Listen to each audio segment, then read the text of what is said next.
Hello, everyone. I am so excited that you are taking part in this Body Belief Jumpstart digital workshop. Right now, we are going to do some tapping, and if you don't know what tapping is, you are going to find out. But it is, in my opinion, something very powerful that's going to help us work through what I see as the most common core limiting body beliefs. And these beliefs are holding us back from truly receiving the health that we deserve and thriving at the level that we deserve to thrive at. And so joining me today is an amazing woman, Lori Leyden, and she is a tapping expert, and I've worked with her as my coach, and she's helped me tap and work through a lot of my own traumas and stories and limiting beliefs. So I felt she was the best person to bring on to guide all of us to work through these four common limiting body beliefs. So I'm going to let Lori introduce herself, and then we will get into it. Well, first, Amy, it's just a pleasure to be here. And I've been so excited about your book because it's so needed and so necessary. And you get right to the heart of what I believe is the true journey to partner with our bodies. Yeah, so with just a little background, I'm a psychologist, a trauma expert, and I've been using, well, we call it tapping, but your listeners and viewers may have also understood it as emotional freedom techniques. Yeah. And so basically, I've also worked in humanitarian aid around the world. I set up a project in Rwanda with orphan genocide survivors using emotional freedom techniques to help them clear their trauma, be heart-centered leaders, and to work and lead us into a peaceful future. And that's a whole nother story. But also your viewers may know the Sandy Hook Elementary School tragedy. So I was called in just a few days after the tragedy by Nick Ortner and his family. And I stayed for what I thought was 3 weeks, turned into 3 years. We developed the first community-based trauma healing project for survivors of the event, and we're able to help people clear the trauma of that event very quickly with a clinical application of EFT. Having said that, today we'll talk about the self-care aspect. Yeah. And so, oh, go ahead. I was going to say, tell us a little bit about though how EFT works on the brain and some of the physiology. Yes. So as you mentioned in your book, thoughts create a physiological reaction in the body. Yeah. And so they require a body-based or a brain-based somatic relief technique like EFT in order to release them. And so talk therapy alone doesn't do it because you've got to stimulate the brain to become functional again. Mm-hmm. So the way that EFT works, it's a combination of acupressure, which of course has been around for 4,000 years, as you well know. Yes. So we're doing acupressure, acupuncture without the needles. Yes. We're combining it with cognitive psychology and mindfulness in order to calm the mind and the body. So when you have limiting beliefs, like I am my illness, for example, which is one of the things we'll tap on, your thoughts send a chemical reaction into your body, which is the stress response, stress hormones like adrenaline, steroids, and cortisol. Yes. This activates your reptilian brain, which is all about fight, flight, or freeze. Yes. What we really want to do is simply tell the truth and use this brain-based somatic release technique to get the flow of endorphins going into your body, which then helps you get out of the reptilian brain and helps you engage your, what we call the prefrontal cortex, Mm-hmm. which is the seat of your higher brain functioning. So it's the seat of our feeling connected, our inner wisdom, our creativity, problem solving. And so one of the beautiful things about tapping, EFT, is that the client comes to their own resolutions. It's not somebody telling you what you should think or shouldn't think. What we're doing is peeling away the onion of what's underneath those limiting beliefs. What are the feelings that are associated with it, so that you can have the thoughts and the feelings without having the physiological reaction in your body that depresses the immune functioning, that, makes those, what's the word? Those vulnerable Yes. parts of your body become more active. And so we found, and there's 30 years of research now, over 100 studies showing the effectiveness of EFT tapping, interfering with the negative effects and producing positive effects. And the Ortners did a documentary they used to call EFT tapping, just try it on everything, because it works. You name it, it works for everything. Yes. Right. So we have lots of stories about how it's helped people. So amazing. Yeah, I always found that it's interesting how kind of trapped the belief is in you. And as we work through, and you guys will see us, we're going to work through these beliefs, there's such a release that happens. And yeah, you just feel freed of it. And then you can think the thought without, like you said, like going to the dark place, or actually experiencing the negative physiological responses, which then set the stage for, the immune system being compromised, stress levels, all that. So I love tapping. Lori's helped me so much too. Thank you. Well, just to say on that note, when you think about, if you have a negative thought, right, that leads to negative behaviors. Yes. And so that's where addictions come in. That's where, the focus on eating the wrong foods and making bad choices for your health come in.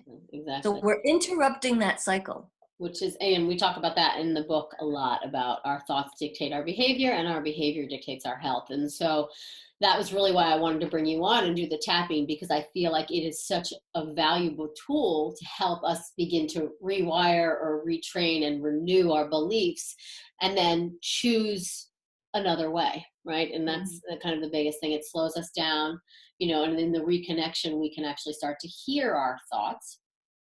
And so so you guys have your handout that you got in your PDF booklet for the workshop.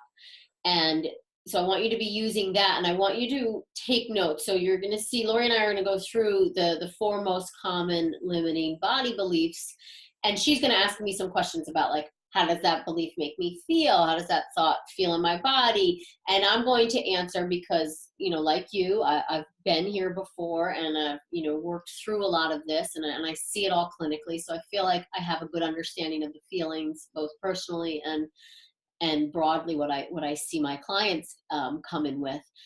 So I will answer her questions, on my own. And I want you to also take some time and just take some notes of how does it make you feel, so that when I recommend you going back and using this video as often as needed, but you can then change to, some of the words to the feelings that you're feeling, so that you can get the most benefit from this. But I think even if you just followed along with what we're doing, you will of course experience benefit. But as you get more comfortable with it, I urge you to do it with your own feelings and your own responses to the statements. Well, maybe I could start with a little introduction for what it's going to look like. Yes. And so we're not actually tap dancing, which do you have many times. And also to say that when you first get introduced to EFT, it looks a little strange. Yes. You're tapping on your face, like acupressure, acupoint. And look, acupuncture looks pretty strange for the first time. Totally. Yeah. Absolutely. So there's several things involved as we think about this. What we do is, what I love about EFT is we just tell the truth. We name what the problem is. And so many therapies get you focused on the positive, but we don't want to go to the positive until our body chemistry has been neutralized, or put in the positive direction. So what we do is we think about the issue, and we rate how intense that issue is 0 to 10. This is very important because it lets us know the level of stress or intensity. And it also is a measurement that we continue to go back to see how much progress we are making with the therapy. So inherently designed in it is for you to see the progress. And not only see it, but feel it. And then as we peel away the layers, the surprises, the inner wisdom that comes because you're now flooded with endorphins. And as we feel safe in our bodies, no matter what the threat is externally, the body and the mind can now partner together to come up with solutions and resolutions. Does that make sense? The body becomes reconnected. I love that. Exactly. Because so many of us, because of illness, because of various experiences we've had, we don't feel safe in our own bodies. And so we want to kind of be out of our bodies, in negative ways. So what we do is we identify the issue, we rate it 0 to 10. We talk about what's the feeling associated with that, what's the body sensation. We rate it, and then we start with a setup statement. And for reasons of cognitive behavioral reasons, we repeat that statement 3 times. And then we use a reminder phrase, and we tap on certain points on the body to bring that in. And then after that, we see where the client is at, and see how you're feeling with that. So in this case, we start with the setup statement is, even though I have this issue in parentheses, and we'll name the issue, and it feels like something in my body, and it makes me feel sad, I love and accept myself anyway. And the first question people say is, well, I don't love and accept myself right now. And so what we're doing is we're combining the truth with what it is that we want to be experiencing. And in that way, we are moving into the direction of what it is that we want to be experiencing, but with substance here, with it's like having a wound, putting a Band-Aid over it with traditional therapy, whereas in here you would clean out the wound first before you put a Band-Aid on it. And that's how I view this. I love that. We're making space too, right? Out with the old, in with the new type of thing. Exactly. All right. So do you want, so we'll just say the first limiting belief, and then we can kind of set up the statement over there. Okay. So when you guys get your copy of Body Belief, you're going to see this on page 22, I believe, but they're also in your handouts of the 4 most common core limiting body beliefs that I see in the clinic and that I've experienced myself. And so the first one is I am my illness, as in it has now become your identity. You are ill, you are not well.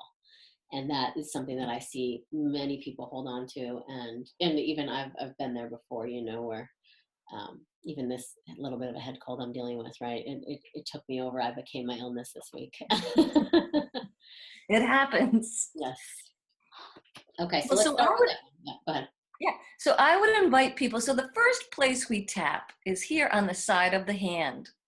And it's going to be easy, and just use a couple of fingers and tap on the side of the hand. We're stimulating a point here that basically tells the brain, get ready for healing. And so as we tap here, we repeat the setup statement 3 times, but I invite people as we're talking to start tapping on the side of the hand. And so I'm going to ask you, Amy, at times when you felt that you are your illness, how did that make you feel? Lost, out of control. What would the feeling word be? Sad, angry. And of the sadness, and go ahead. Helpless, I feel. And of all those 3, what seems to be the most intense right now? I think helpless. Yeah. Mm-hmm. Hmm. And where do you feel that in your body? In my chest, like right in here. Mm-hmm. Okay. And 0 to 10, how intense is that right now? I mean, it's probably like a 4, 5. Okay. And for our viewers, don't be alarmed if yours is an 8 or a 9 or even a 10. It's just what is in the moment. Yeah. And so we're going to start with the setup statement.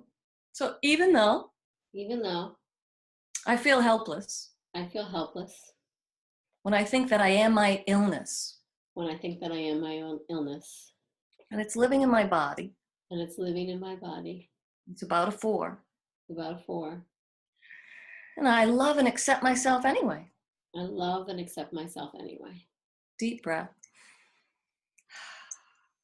Second time, even though Even though it makes me feel helpless it makes me feel helpless when I think that I am my illness when I think that I am my illness and it's living in my body. and it's living in my body. And I love and accept myself anyway. I love and accept myself anyway. Third time, deep breath.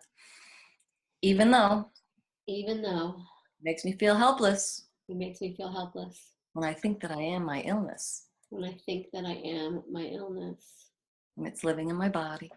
and it's living in my body. About a 4. About a 4. I love and accept myself anyway. I love and accept myself anyway. And now we just use a reminder phrase and we tap on the following points here at the beginning of the eyebrow, helplessness, Helplessness. side of the eye. I feel helpless. I feel helpless. Under the eye, I feel helpless. I feel helpless. Under the nose, I feel helpless. I feel helpless. Under the lips, I feel helpless. I feel helpless. And on the chest, I feel helpless. Right here. I feel Yes. helpless. And then under the arms, Mm-hmm. yeah, perfect. And you can either do one side or both, it doesn't matter. I feel helpless. I feel helpless. Top of the head, I feel helpless. I feel helpless. Now I'm going to ask you to close your eyes and move inside and just notice what you notice, 0 to 10. When you touch into, I feel helpless when I believe I am my illness. I feel What do you, helpless. what do Yeah. you notice in your mind and your body now? I feel more soothed, and Mhm. calmer. I can Mhm. still feel it a little bit in my chest, but it feels lighter. Okay. And what comes up when you think about, I am my illness and I feel helpless? Anything? I think sadness. I can still feel some sadness. Yeah. And what's more intense, the sadness or the helplessness? I guess the sadness right now feels more intense than the helplessness. And so if we had to give helplessness a number, 0 to 10, what would that be? Like a 1. Okay. And how intense is the sadness? It's just kind of there. I guess like a 2 or a 3. Okay. It's not super heavy. So for our purposes, we wouldn't switch aspects to sadness if helplessness was still very high. And so as it's just a 1 right now, if it's between a 0 and a 1 or a 0 and a 2, and another emotion comes up that's stronger, then we could go to that other emotion. So in this case, the sadness now, and again, it's very important to stick with the helplessness until that gets to a 0 or a 1. But for our purposes now, we can start to look at the sadness, which has now revealed itself a little bit more strongly. Right. Does that make sense? Yeah.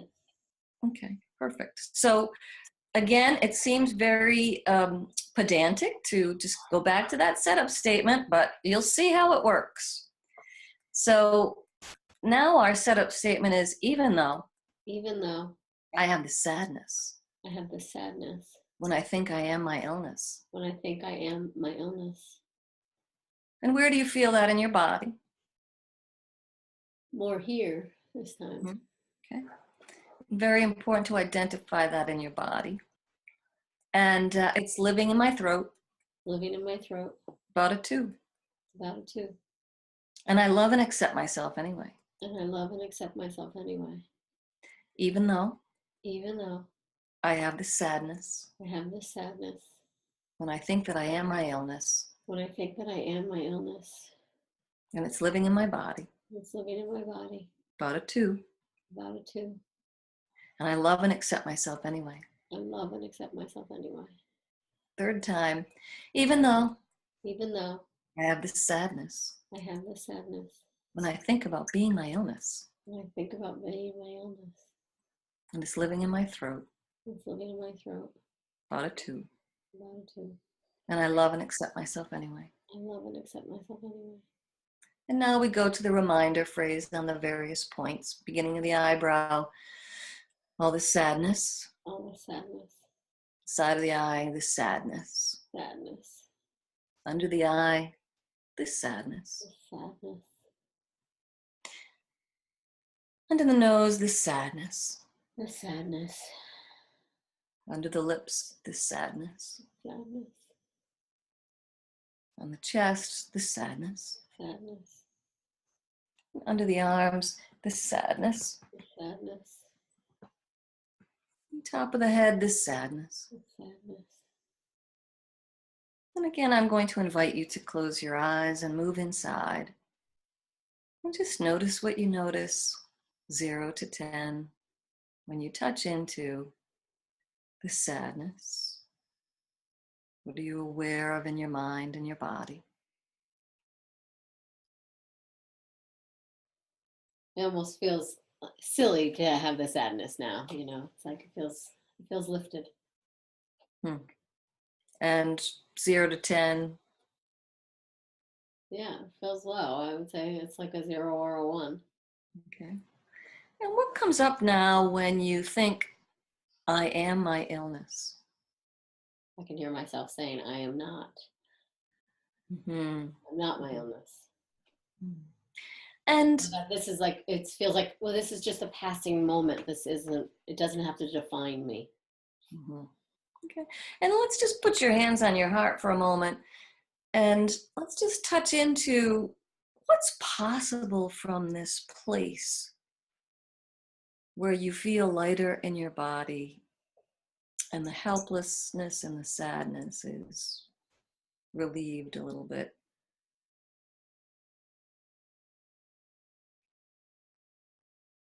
Yeah. What's more powerful? I am my illness or I am not my illness? I am not my illness. I am my wellness, That's how I feel. Mm-hmm. Beautiful. Yeah. And then obviously if we were in a session, we would talk about how you could move forward with that belief that I am my wholeness. Yeah. And what's possible from that place and what empowered choices could you make from this place of feeling it in your body and having you partner with your body now that you're both partners, the mind and the body. So beautiful. I love it. All right, let's work another common body belief Okay. statement. Nobody feels that good. So this sense of, We're just going to start tapping while we're talking a little bit, while we find out a little bit more. So when you think nobody feels that good, what's the feeling associated depressing, it's just like, this is as good as it gets. So it feels like, I guess it is that like hopeless feeling, despair. And where do you feel that in your mind? Yeah, it's What's like that? heavy. Heavy, yeah. It's a heavy feeling. I kind of feel it in my head, actually. I feel it like right here. Mm-hmm.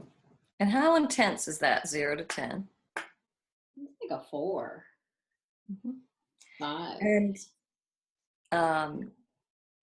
well, we'll just make a note here for people who are listening in that you have worked through a lot of these issues. And so, gratefully and luckily, the flu is just triggering the intensity at this level, as opposed to if it was years ago, Yeah.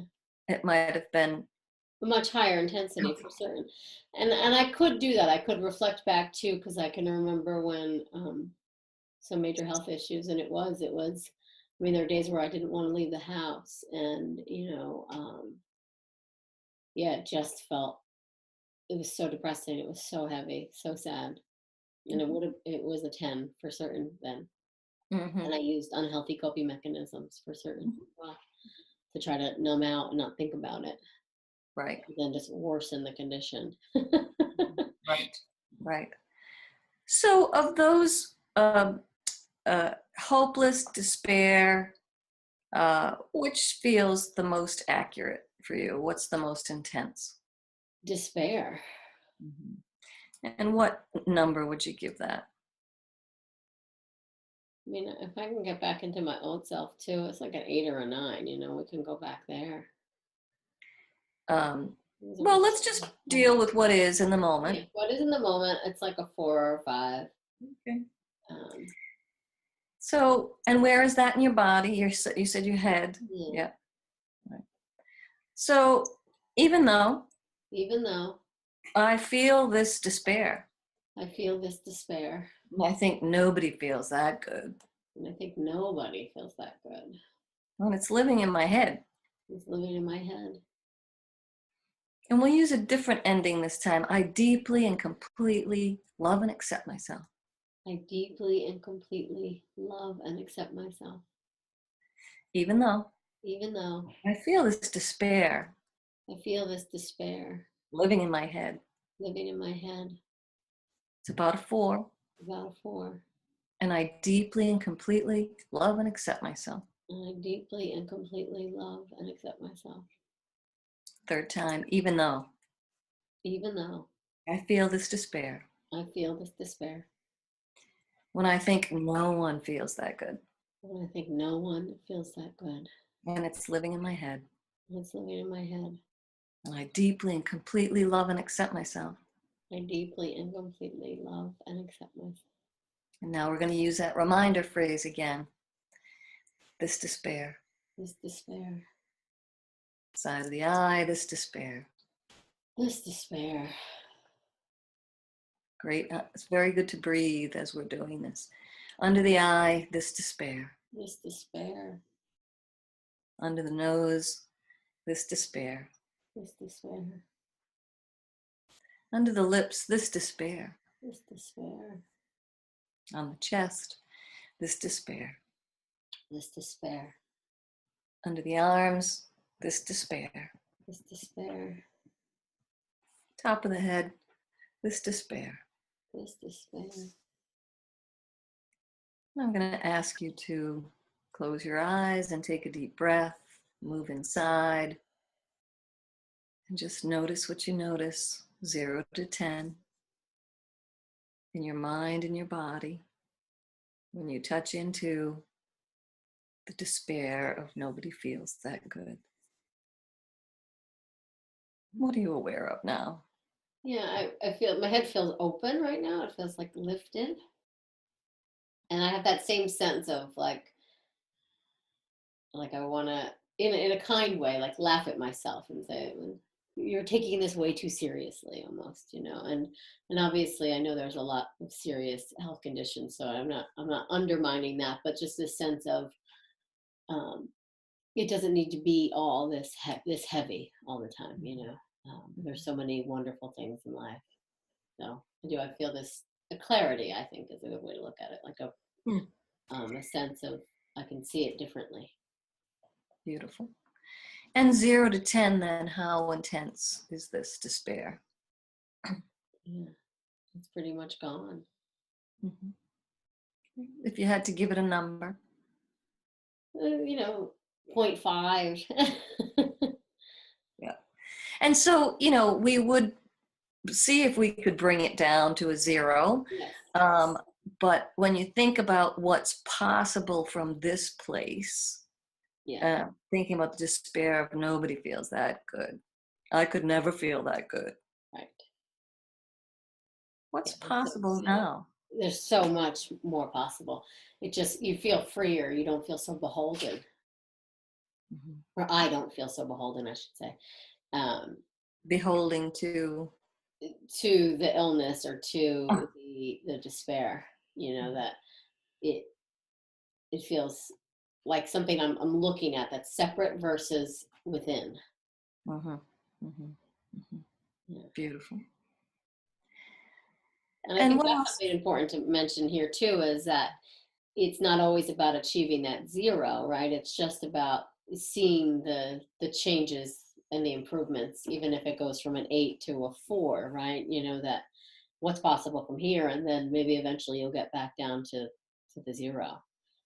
Well, and here's where I would say, we definitely want to get to a 0 to 1 or 0 to 2 so that we can continue the movement. And then there's a place that self-care alone, is doesn't work as much, especially if you're dealing with a trauma. And these 4 limiting beliefs that you've identified, generally we would look at what trauma is underneath that. Where did that limiting belief, where Come, was it birthed? Who yes, gave you that template that you took on as your own? Where did that belief come from? So tapping is most effective when we actually can trace it back to its original trauma. yes, I saw my mother get ill and she could never beat it. yeah, Boom. Now there's a whole nother layer yes. that we open up. And so, in terms of just inviting our viewers to understand that you can get through a lot in the present moment with tapping with yourself, but it's important to recognize, when do you need a qualified Yeah. person to Oh, lead I you through agree. that? Yeah, yeah. And this is really, I'm sure a first exposure for many people to EFT and tapping. And so, I encourage you to go deeper, and even, I'll give you Lori's information as well, but to work with a practitioner.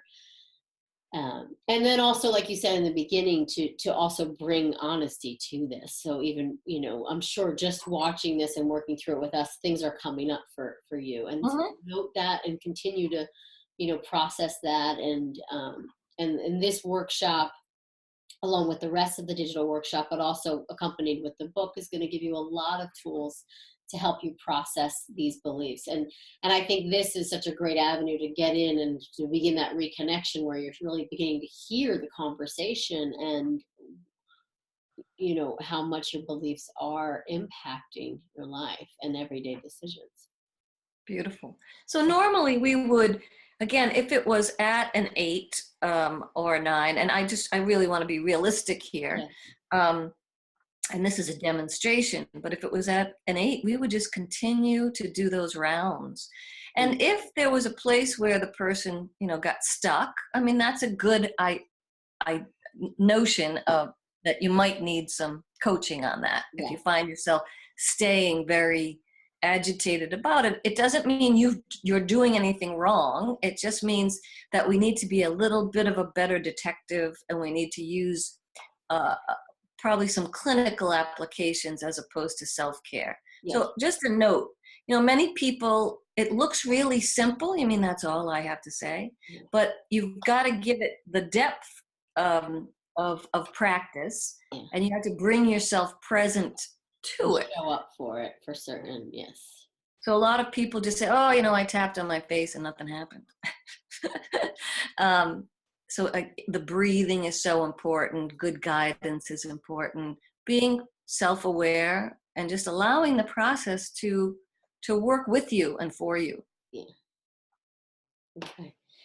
So let's get into belief number 3, another really common one. It's my genetics, which in body belief, I do disprove this from a scientific perspective, but that doesn't necessarily mean that it's not something we're still holding on to. Like, like you were saying before, like I saw my mom get ill, and so that will be me, or that is my story. For me, I can go to that place sometimes with my dad and his cancer, to think like, that's in my genes, it's my genetics. Like I gotta really watch out for that. And we all have, I really see that. We just did the 23andMe test, my husband and I, and my husband was like, what if I don't want to know? I don't want to know all the, and I'm like, but knowledge is power too, right? So there's this thing of like understanding our genetics, but I see it a lot and people say it a lot, and it's kind of a crutch too, in the sense of, oh, well, it's in my genes, so it doesn't matter what I do, whereas it does actually, epigenetics are a lot more, um, and how we live our life really influences whether those genes turn on or turn off. So we have a lot of power over our genetics. So I think this is a belief that really does need to be reworked. Well, and I will say that there are a number of research studies on EFT and the effect of EFT on epigenetics. So we are really, in a whole new area where if you science. lower that stress response, right, you shift the genetic outcome. You do. And talk about cortisol levels, and so it just lowers everything, and then those genes just don't turn on, basically. And and even aging, right, the telomeres stay nice and long, and it's so wonderful. Okay, so it's my genetics. It's in my blood. I've inherited this. I'm screwed. So what is the feeling associated with that? Doom. Some anger too. Like, what did you give to me? What did you pass on to me? Like, why me? So what is that? Like pity, I guess, self-pity. But I think doom is the biggest thing. Well, like, you know, Well, so, if there are four major emotions, I call them mad, sad, glad, afraid, um, meaning afraid. What does that doom trigger the most in you? fear. Yeah, afraid. It's fear. Okay, all right. And where are you feeling that? We're tapping here on the side of the hand. Where are you feeling that in your body? In my stomach, like in the pit of my stomach. Mm-hmm. And 0 to 10, how intense is that? Actually, more intense than I thought. Like a 6. Mm-hmm. Mm-hmm. Yeah. So this is also the beauty of this. We can think we have it all. Yeah, I got it all figured out, guys. No, I don't. And that's why I love tapping, because when I have a hit like that, I can just, it's always at my fingertips. I can just start tapping. Yeah. I love it. So even though I have this fear, I have this fear. it's in my genetics, fear. My genetic fear. And it's a 6 living in my stomach. It's a 6 living in my stomach. And I deeply and completely love and accept myself. I deeply and completely love and accept myself. Even though I have this, it's in my genetics fear. I have this, it's in my genetics fear. And it's a 6 living in my stomach. And it's a 6 living in my stomach. I deeply and completely love and accept myself. I deeply and completely love and accept myself. Even though I have all this fear. I have all this fear. It's in my genetics. It's in my genetics. And that fear is living in my body. And that fear is living in my body. And it's about a 6. And it's about a 6. And I deeply and completely love and accept myself. And I deeply and completely love and accept myself. At the beginning of the eyebrow, with the reminder phrase, all this fear. All this fear. Side of the eye, all this fear. All this fear. Under the eye, all this fear. All this fear. Under the nose, all this fear. All this fear. Under the lips, all this fear. All this fear. On the chest, all this fear. All this fear. Under the arms, all this fear. All this fear. Top of the head, all this fear. I skipped the end of the arms. Okay. Sorry.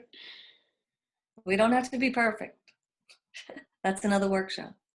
Exactly. And let's take a moment to take a breath and move inside and just notice what you notice. 0 to 10.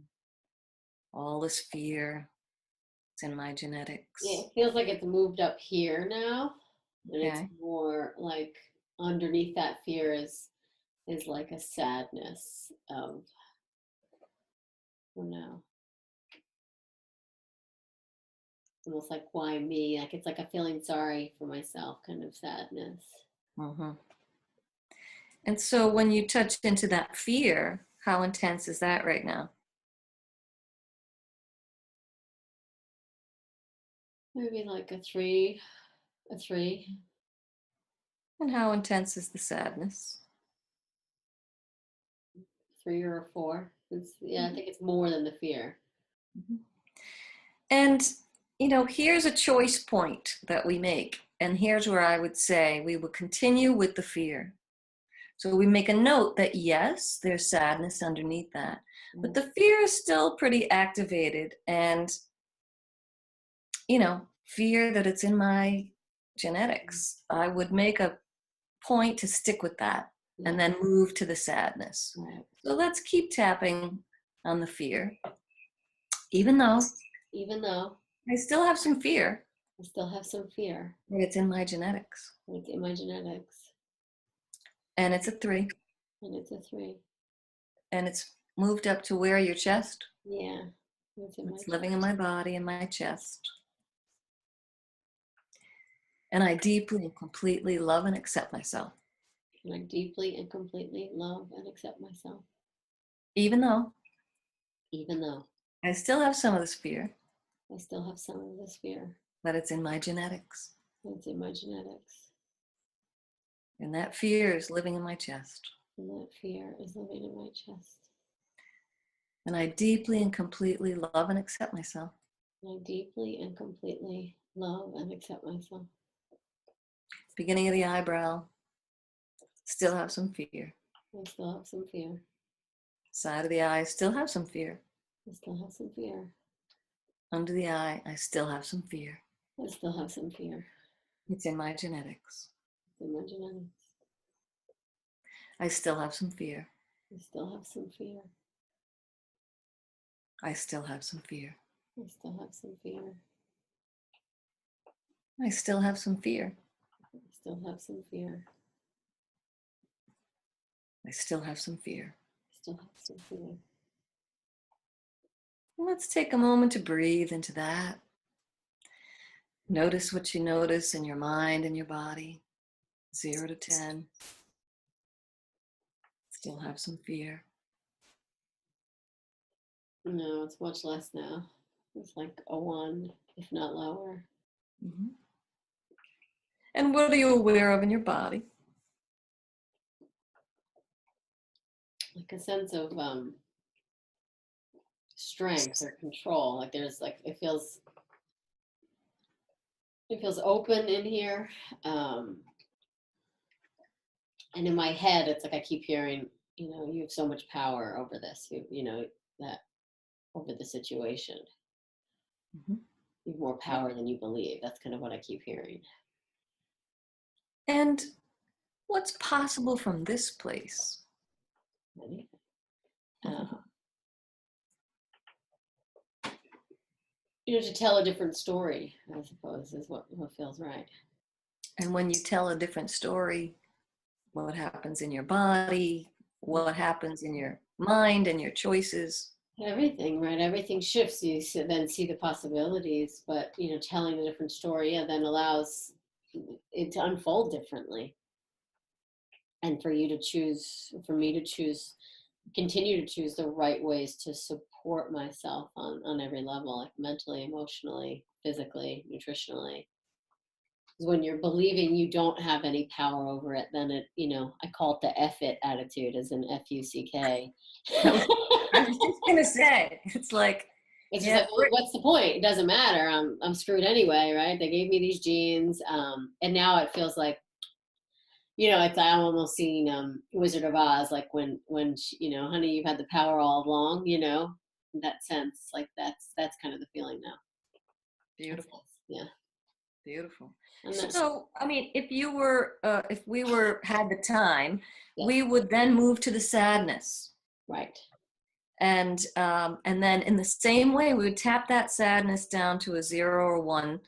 And again, it's not to eliminate the emotion, but to feel safe in the presence of that emotion. Right. And then Yeah. sadness brings us to, and I hope people are beginning to see how this works. So now we get to the sadness. Oh, I still have sadness over watching my father. And what's underneath that? Now we start to get to more of the root of where the fear came in, or where the sadness started to come in. And as we peel away that layer, we can start to discern, well, what was my father's lifestyle over my lifestyle? What are the choices I have that he didn't or he couldn't make? Yeah. That's exactly So, it. we can, there'll be more as you move through your illness or your wellness. You'll return to these beliefs again at different layers. So for example, this is how the healing curve goes. So here we're dealing with the initial, I am my illness, or it's in my genetics. Then there might come another point in your healing journey where there's, a little plateau, and this stuff comes up again because maybe it's hard, or you get bad news, or you're not making the progress you wanted to. So don't think that it's just all going to, go away, but your self-awareness and your empowerment in working with it, says, oh, it's coming up again. What else is there to be healed? Yeah, and that's it. That's, I think, the power of the reconnecting process, and hearing that conversation, and then choosing, to hear it and witness it, and then be honest with it, dig deeper, let it all, and work it out. So this is a tool, you keep coming back to, and obviously these are templates, but you could work any statement. Mm-hmm. Mm-hmm. Right. Okay, and so the last one, and this is one that I can still struggle with, especially when I'm working with people in the clinic, is I feel bad feeling good. Mm-hmm. I think this is really rooted in that am I worth it kind of thing. There's a worthiness thing around there, and it's one I see a lot, where some people, and I guess even myself too, where you think you might need to suffer a little because you almost don't want to rub it into other people that you feel good, or am I really worthy of feeling better? So that's kind of the story you're telling yourself. All right, so let's start tapping here as we kind of ferret out what the best setup statement is for that. And so as you think about, I feel bad feeling good, what is the emotion that's attached to that? It's guilt. It's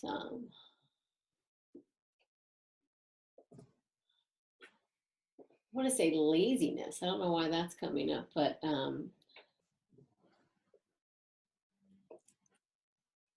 what do I feel? I feel bad feeling good. Like a little shame. Mm-hmm. And what's more intense, the guilt, the laziness, or the shame?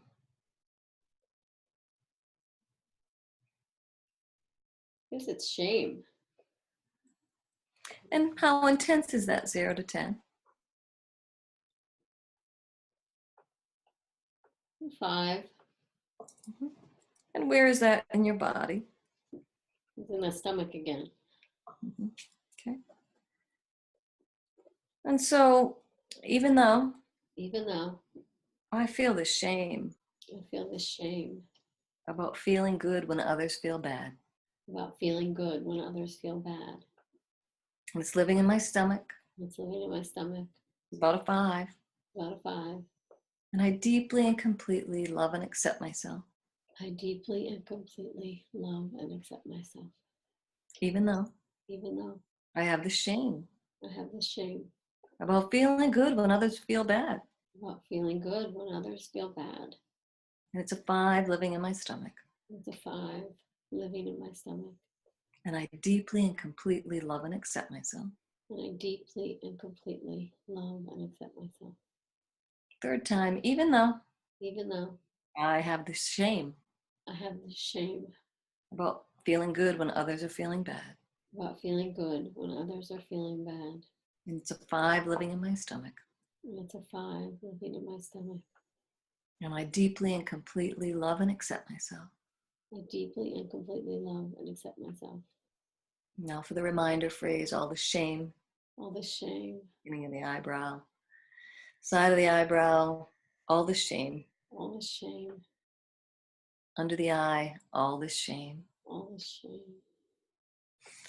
under the nose, all the shame, all the shame, under the lips, all the shame, all the shame, on the chest, all the shame, all the shame, under the arms, all the shame, all the shame, top of the head, all the shame. all the shame. And again, I'm going to ask you to close your eyes and move inside. Take a deep breath. Just notice what you notice, 0 to 10. In your mind and your body.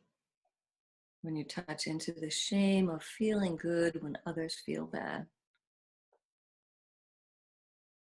Yeah, I don't feel it in my stomach anymore. I feel more like in my throat, in my chest now. Mm-hmm. And not so much shame. It's, yeah, it's there's still a little guilt there. Mm-hmm. And so how intense is the shame? Yeah. Maybe a 1 or a 2. Okay. Maybe a 1. And how do you know it's a 1? Like if I think about that word now, it doesn't, I don't feel that pit anymore in my stomach. Like it just doesn't feel anything in there. But I'd be lying if I said I didn't have any of it. It's like Yeah. it's still there in my head somewhere. And so when you think about feeling good when others feel bad, what comes up now? I can hear what, you're a role model is one thing I keep hearing, that you're helping lead others to wellness. So don't feel bad about feeling good. So it's like a little bit, it's opening up the conversation a little bit to be more compassionate towards myself. Um, and that, you practice what you preach, but also that, I don't always feel my best, and that's okay too. So So, I don't feel as bad feeling bad. You know what I mean? That so others. we begin to really understand ourselves better, and where we would normally get caught because the shame is such an intense feeling in our bodies, you get caught in not being able to think past the Shame. emotion. Yeah. And so you get frozen in the emotion. And but as the body now experiences endorphins and the truth of the shame, other things start to open up, as you're beautifully describing. And there's a whole nother, Right. workshop there. There's a whole nother Yeah. session there in terms of, wow, we want to know more about what does that mean to Amy and where does that come up and how does that influence her life. And so it's another pathway.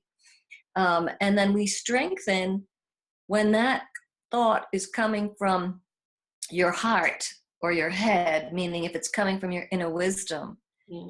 your body tells you, yes, I know it's coming from my inner wisdom because my body feels relaxed Yeah.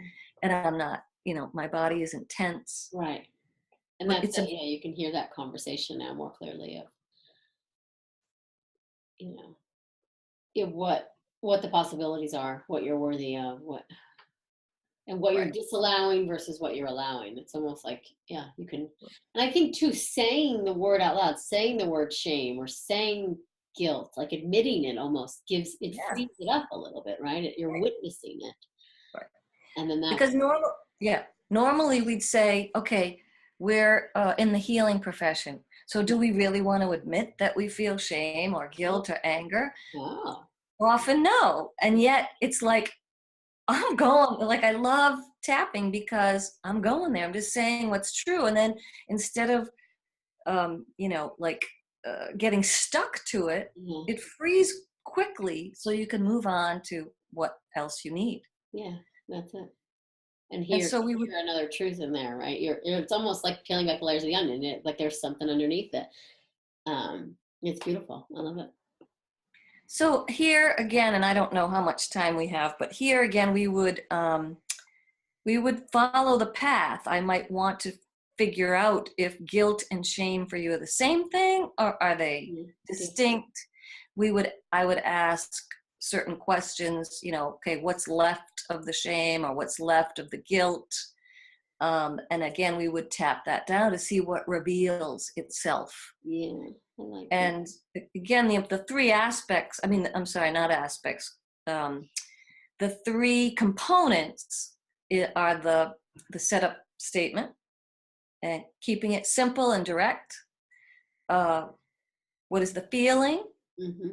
Where are you feeling it in your body? And then combining that with a statement about where you want to be. Yes. So in rare cases, people can't even get to I love and accept myself anyway. And so be gentle with yourself too. And you can just say, if you need a new setup statement, and I think this is in your PDF, there are some alternatives statements. And so one might be, and that's where I'm at right now.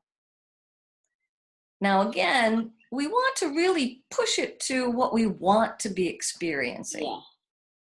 So I recommend the statements we've been using, but if you're just feeling so hopeless and despairing, then start with where you're at, Yeah. and that's just where it's at right now. Right. That's it. I agree. I like the idea of egging yourself on a little bit. Like I completely love and accept myself, even though we don't all really, I don't think ever truly, we ebb in and out of it, of course. And that's, so much of this is finding compassion for ourselves and kindness in those moments too.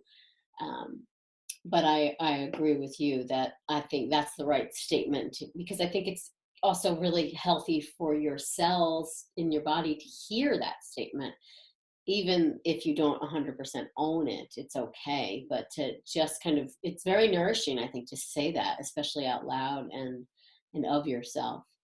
Well, it's an affirmation that is tied to a bit of substance because Mm. oftentimes we repeat affirmations. I am successful and abundant now. Yeah, Well, there's another part of you saying, that's a load of crap because I don't feel that right now. right. So that's what I love about the tapping is we get to the somatic release part of it. We tell the truth and we combine it with what we want to be I experiencing. love that. And so I think another important point, and you alluded to it as well earlier, but this can bring up a lot of emotions. And so, we want to make sure you're not reckless, if you will, with those and be conscious and understanding. And if you need more support, then, by all means, find someone to work with. I mean, I always loved Lori because she has that, the psychology background too. And she can really, so you want someone, I think, with these tools that she's always open to learning new things and bringing that into her practice, but also has a strong understanding of psychological and mental health and how to help people. So we all need support in our lives, and there's never anything wrong with asking for help. And so if you're feeling very vulnerable, like watch this again, do it again, work through those statements, but never be afraid to ask for help. And by all means, don't ignore your feelings. Beautiful. Yeah.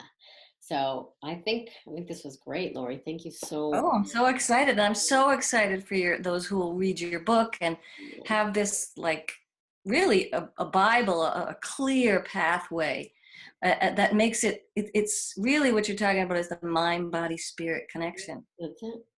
Hmm. So, And in that is, when we, so much of what I talk about in the book is like in an autoimmune state, right? The body is attacking itself on a cellular level. Where on the emotional level is that happening as well? And so to unpack that first And that's why these tools, I believe, are so important, so we can reconnect and renew our belief systems, you know, create a nice relationship with ourselves again. And then from that space, adopt the lifestyle tools and the diet and all of these things to really reawaken health. So And the beauty is that you will more naturally gravitate to healthy things when you feel safe in your body. yeah, you do. And when you're in touch, because then you start to see kind of the negative impacts of these unhealthy things. When you're not so in touch, you can ignore them or not feel them at all, Right, or numb them out with something else, right? right, right. So yeah, so this was so wonderful. Well, it's been a Thank you pleasure. so much. And to all of the viewers, I will see you guys in our next segment. Thank you. Thank you again, Yay. Lori, so much. Mm. Take care.